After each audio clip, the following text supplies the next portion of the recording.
Oke, kalau kita ngomongin Idul Fitri, apa sih yang langsung kebayang? Baju baru, ya kan? Ketupat, opor, kumpul keluarga besar. Pasti seru banget. Tapi pernah nggak kita berhenti sejenak dan bertanya, di balik semua kemeriahan itu ada makna apa lagi sih yang lebih dalam? Nah, kali ini kita akan coba kupas esensi sebenarnya dari Idul Fitri, yaitu sebagai sebuah momentum untuk kembali ke fitrah. Yuk, kita mulai. Pertanyaan besarnya sebenarnya gini, waktu kita saling bilang, Selamat Hari Raya Idul Fitri, kemenangan apa sih yang sebetulnya kita rayakan? Apa cuma soal, hore akhirnya bisa makan siang lagi setelah sebulan penuh berpuasa?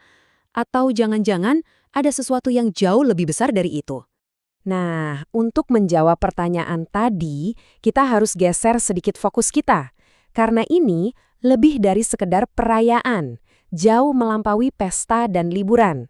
Pada intinya, Idul Fitri itu adalah soal evaluasi diri. Ada satu ungkapan bijak yang menurut saya kena banget, bunyinya seperti ini.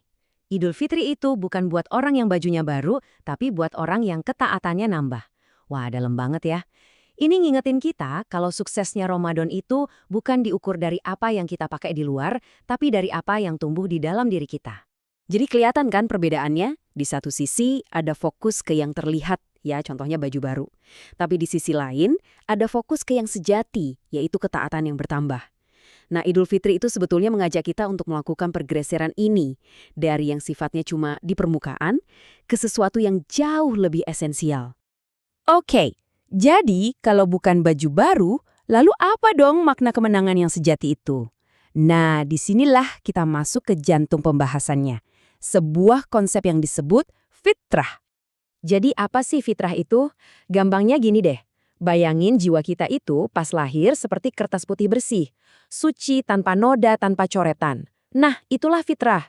Dan seluruh perjalanan spiritual kita selama Ramadan itu tujuannya yang satu, untuk kembali ke settingan pabrik yang murni ini. Konsep ini bukan ide baru loh. Akarnya ada di dalam Al-Quran, yang dengan tegas bilang, sungguh beruntung orang yang menyucikan jiwanya, dan sungguh rugi orang yang mengotorinya.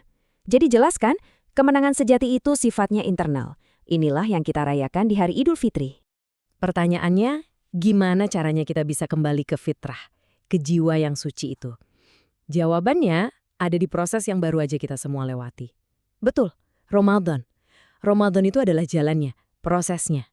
Dan tujuan utama dari semua ibadah di bulan Ramadan itu sebetulnya untuk melahirkan satu kualitas super penting dalam diri kita, namanya takwa.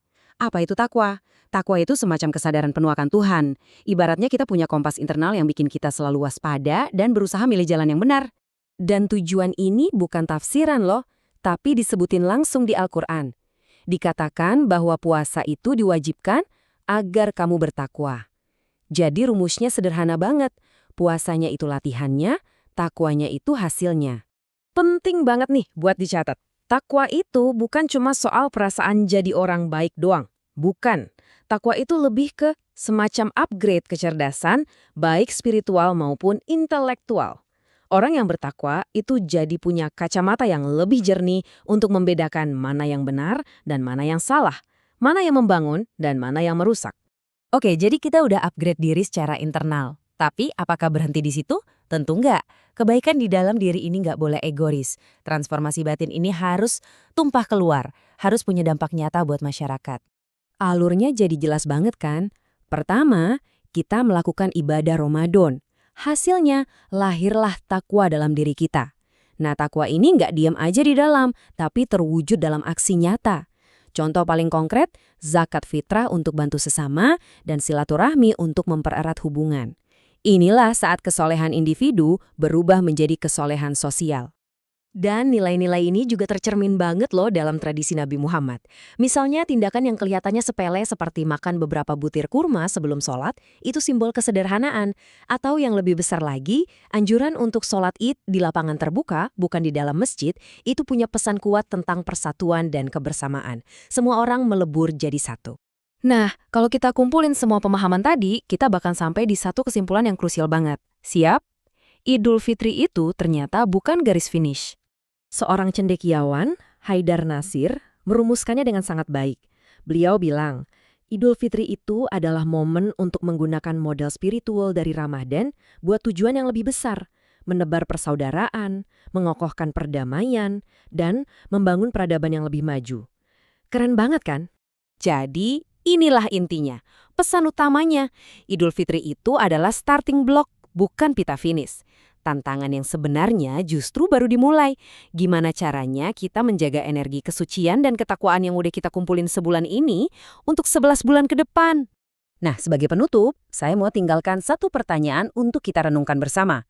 Kalau Idul Fitri ini adalah titik awal, sebuah lembaran baru yang masih bersih, kira-kira apa satu langkah pertama yang akan Anda ambil untuk memastikan semangat Ramadan ini nggak hilang begitu saja, tapi tetap menyala sepanjang tahun? Coba dipikirkan.